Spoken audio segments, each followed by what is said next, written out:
it not in my life, not in my prison. I'm going to the prison next week to train prisoners on the issue of trafficking. They're lifers, so they're never getting out.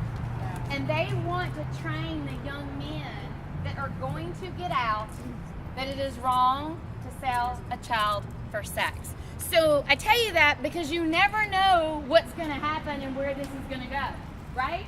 Demi's going to tell you a crazy story where she started out writing a song for this issue, and now she's got big news to share. Is that you may have just wandered here tonight because you belong to this church or you're with another trafficking organization.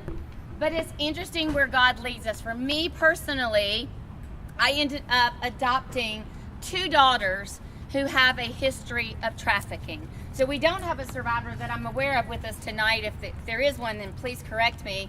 So I can't speak from that voice, but as a mom that has tried to love and care for children who have been trapped in trauma, this is much more personal to me than it ever will be professionally. And just that journey, I didn't know that would be my part when I started. I didn't know when I heard about the issue of child sex trafficking that I would literally have girls in my home and that I would hear the very personal horrors of this issue. I know the details of their story and I still can't believe it. It's hard for me to believe what human beings can do to another human being, especially a child. Both of my daughters were sold by their biological mothers at the age of 6.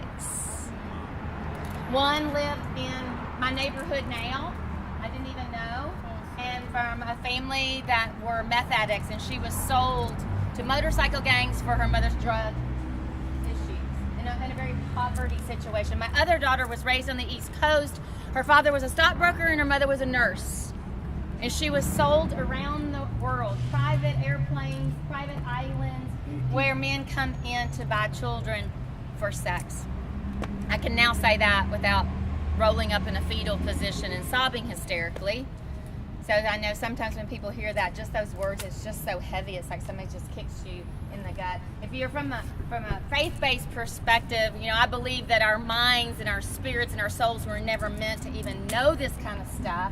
And that's why these kids, when they have this type of trauma, just shove it down because they don't want to remember. They don't want to deal with the pain. And so that's our piece of the puzzle, is that for Courage Worldwide, one of the pieces is that we're called to victim restoration. There are so many amazing organizations out that are called to prevent this. The motorcycles are just riding around to mess with me, right? They want to see how loud I can get.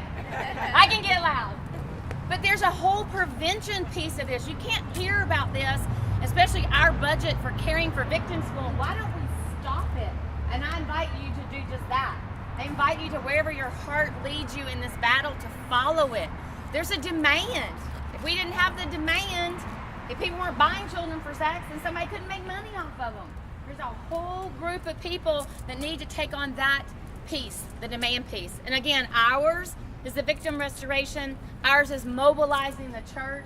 We're going into the church and we want to shake everybody awake in our safe, comfortable pews where I love to be, and to realize that right outside all of our front doors, outside the church, outside this building, on that street, and in those hotels over there, children are being sold for sex in every single neighborhood in every single country around the world. So our passion is that training and that awareness, because we've had girls. I've had girls in my home. They're in my heart. They're in my life. I'm about to foster another one. Again, I didn't think that that's what I would be doing. I raise boys. I don't even know anything about teenage girls. Wasn't even sure if I liked them. Sorry, teenage girls. In the beginning, right? And the point is, none of us know exactly where we'll be in this fight 5 years from now. But we all have a place on the wall, whether we're making people aware of it, whether we're fighting for it, trying to prevent it. So all of the organizations here tonight, I know Nathan has a whole list of people that we are so excited to meet you. We're so excited to lock arms. We're a guest in your city, and we just appreciate being here. We're going to spend the whole weekend at Trinity. They have this incredible story to tell you about our home in Tanzania, Africa, and how they met our girls over there. So this issue is so global. That's what our organization represents. We put a foot in Africa and we put a foot in California. And we believe that, you know, our part is to work with those chill victims around the world. So thank you so much for having me here, and I'm going to turn it back over to Nathan.